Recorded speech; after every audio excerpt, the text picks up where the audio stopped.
วันที่ 30 มังกร 2026 นี้คณะกรรมการเลือกตั้งขั้นแขวงพงศลีได้จัดกองประชุมผู้อบรมเผยแพร่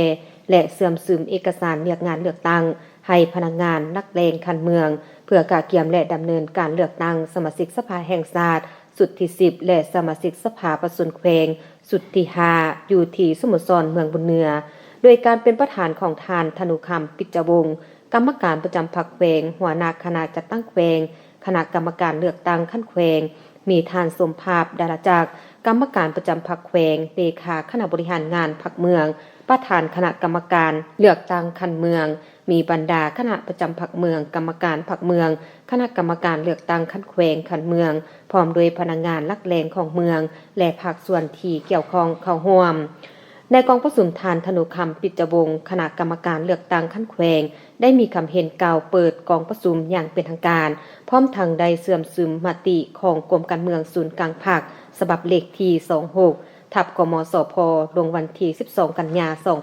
2025ว่าได้การเพิ่มทวีการนำภาษีนำของคณะพรรคทุกคัน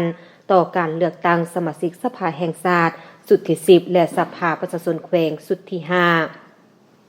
พร้อมกันนี้ผู้เข้าร่วมได้รับฟังเอกสารอื่นๆเกี่ยวกับการเลือกตั้งเป็นต้นเมนเอกสารเกี่ยวกับการเพิ่มทวีการนำพาแนวคิดและเสริมขยายสิทธิประชาธิปไตยเพื่อเลือกตั้งสมาชิกสภาแห่งชาติสุดที่10และสภาประชาชนแขวงสุดที่5กฎหมายว่าโดยการเลือกตั้งสมาชิกสภาแห่งชาติ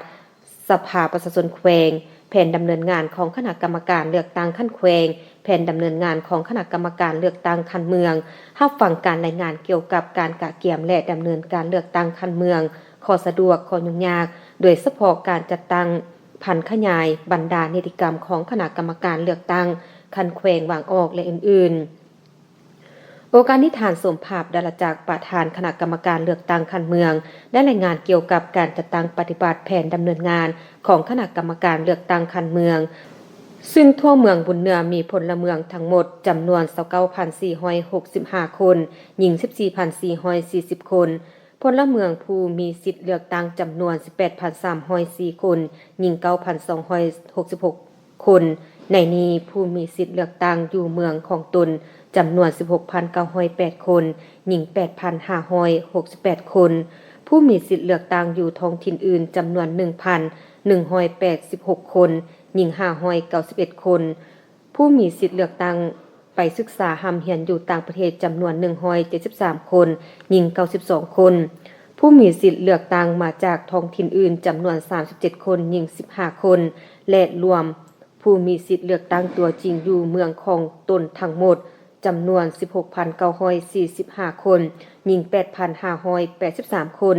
โดยบ่นับผู้มีสิทธิเลือกตั้งในโครงเขตปกส.ปกส.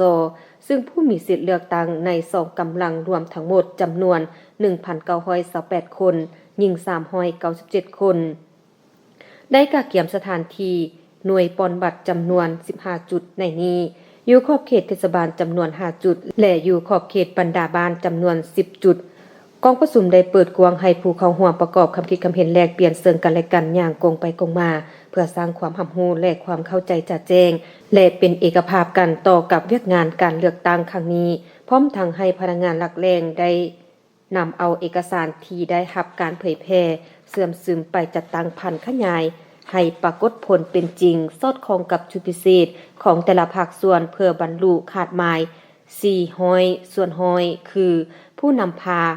ผู้มีสิทธิเลือกตั้งไปปอนบัตรให้ครบถ้วน100ส่วน100นำพาการปอนบัตรให้ถูกต้องตามระเบียบการ100ส่วน100รับประกันความสงบและปลอดภัย100ส่วน100รับประกันความโปร่งใสและสำเร็จตามกำหนดเวลา100ส่วน100ในโอกาสนี้ฐานธนุคำปิจวงศ์คณะกรรมการเลือกตั้งขั้นแขวงได้มีคำเห็นสรุปต่อกองประชุมและเรียกร้องให้คณะกรรมการเอาใจใส่กำแนนบรรดาระเบียบการให้เข้มงวดซุ่มใส่เวียกงานศึกษาอบรมให้ผู้มีสิทธิเลือกตั้งมีความเข้าใจลึกซึ้งรอบด้านปฏิบัติตามแผนดำเนินงานเป็นแต่ละระยะพร้อมกันเอาใจใส่เวียกงานป้องกันศาสตร์ป้องกันความสงบทั่วปวงส่วนและนำพาสร้างเวียกงานขบวนการรอบด้านเพื่อเป็นการคำนับรับตน